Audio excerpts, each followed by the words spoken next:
Hey guys, it's Barb, and this is my Artsnacks unboxing and review. If you're new to my channel, please subscribe to see more of these videos. Now let's check it out. If this is your first time getting Artsnacks, this is the box you can expect to receive in the mail. On the inside we have a few items. Our first one is a Marabu Graphix Aqua ink watercolor ink in Carmine red. Our next item is our treat, which is Laffy Taffy and Sour Apple. Our Artsnacks sticker. The menu card, which details all of the items. Our bonus item this month, which is a Grumbacher watercolor paper sampler. And lastly, the green tissue with the rest of our items inside. Every month, Artsnacks challenges you to create a drawing or a piece of art using all of the items in your box. And you can do that by hashtagging it with Artsnacks Challenge and sharing it on Instagram or your various social media accounts. Having a look on the inside of the signature green tissue, we have 3 items. Our first item is a Museum Emerald Artist Brush by Weber. It's a bright. Our next item is a Copic Drawing Pen. And if we take the tip off, it looks like it is a fountain pen style.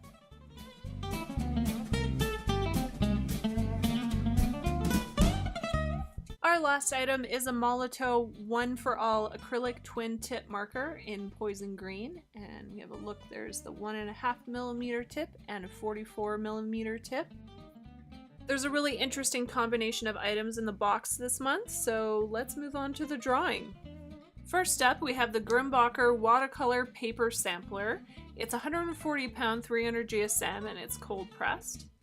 We have a look on the inside. There's some information about the types of media that are good on this paper, and it appears that it's excellent on many. We're going to try a few different types of media on here today, so we'll see if that's actually true or not. It's quite textured on one side and quite smooth on the other. It's a little hard to see on camera, but they definitely have 2 distinct sides. So let's start off first with the Copic Drawing Pen, and it's based off a traditional fountain pen. It's got a stainless steel tip and a water-based dye ink. I'm just doing some tests on the Grumbacher paper just to try and get a feel for this pen. The idea is that if you use varying amounts of pressure, you can get different type of lines. So here I'm just doing some heavier pressure, some squiggles, just to see what kind of results I can get. I'm doing a set of 3 poppies for my test drawings, and I've transferred onto the paper here with a Prismacolor Col-Erase pencil. Alright, so we're just going to start inking our lines and... oh, wait a minute.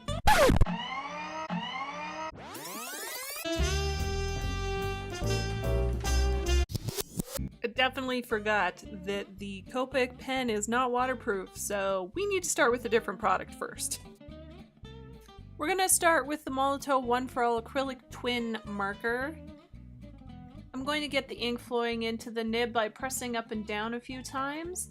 You can get a variety of mark making out of these twin tips, however it's not as versatile as if you'd had a chisel nib on one end, but it still allows you to do smaller areas or larger areas. And again, it's important to think about the steps in which you want to achieve your drawing. I completely forgot about the fact that the Copic drawing pen is not waterproof, which in this case is bad because if you're using water-based products over top of it, it's going to cause it to smear, which we definitely don't want. So today we all learned a lesson, especially me. Probably also doesn't help I didn't have any more of the paper to fix the mistake. Alright, moving on, here's a look at the Molotow marker on all 3 illustrations. The next items we're going to use are the Marabu Graphix Aqua ink in Carmine red and the Weber Museum Emerald Artist Brush.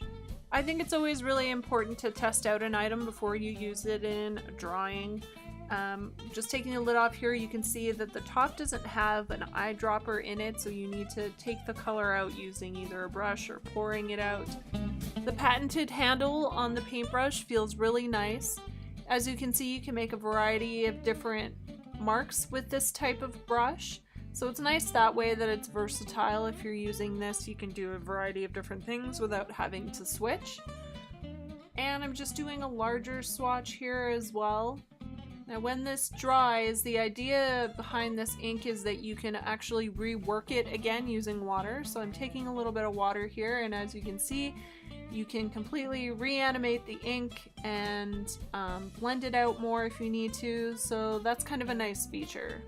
If you decide you aren't happy with an area of your drawing, you can go back in and redefine the blending or just work it a little bit more, which is kind of nice if you're a little bit inexperienced, or if you just want something that is more the consistency of what you would get with a traditional watercolor. So here I'm just filling in the red parts of my poppy. I'm doing a lighter wash here initially, just trying to get a feel for how this ink lays down. I'm going to do a variety of layers of color, as well as just using some that is straight out of the container, so the purest form of it without it being watered down. I'm doing this to see what kind of results I get, and I'll adjust them as I need to going forward. Again, using this brush, I'm able to do a variety of different shapes and mark making. I can do some more detailed areas, as well as adding in some finer lines, which is really nice. It's nice to have that versatility. If you were to take just this one brush with you in a travel sketchbook, you could do a variety of different things with it without needing a bunch of different brushes. As you've heard me mention before, I'm a big fan of products that you can get multiple uses out of.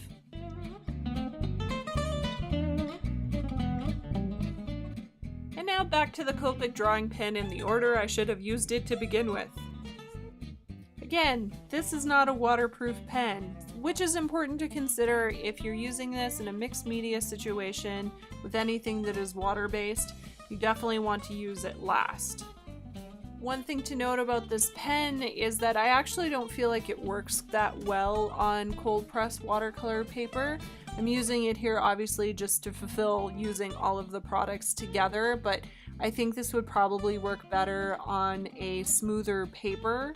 I'm finding that it catches a little bit on this paper, and in some cases the ink doesn't flow out at all. I'm not really a fan of the line quality that I'm getting from this, but it's definitely an interesting pen, and it's a cool idea in terms of the fountain pen being with the ink inside of it, so that you're not dealing with the mess that you would in the traditional sense of this. But definitely, I think this pen isn't for everyone. It certainly isn't my favorite that I've used of Copic, and I'm a pretty big fan of Copic these days, but this pen just didn't perform to my expectations, and it's not to say that it's terrible, just wasn't my favorite. Here's a look at the final 3 illustrations using all of the items in the July box. Overall, I was happy with the items in this box, with the exception of the Copic drawing pen, but I think to be fair to it, I would probably try it on a different type of paper and see how it performs. Other than that, I think all of these items were kind of cool and definitely worth trying either different colors of or in different situations just to see how they perform. If you'd like to know more about Artsnacks, you can find them at artsnacks.co or here on YouTube. And if you enjoyed this video, please give it a thumbs up and subscribe. I'll see you next time.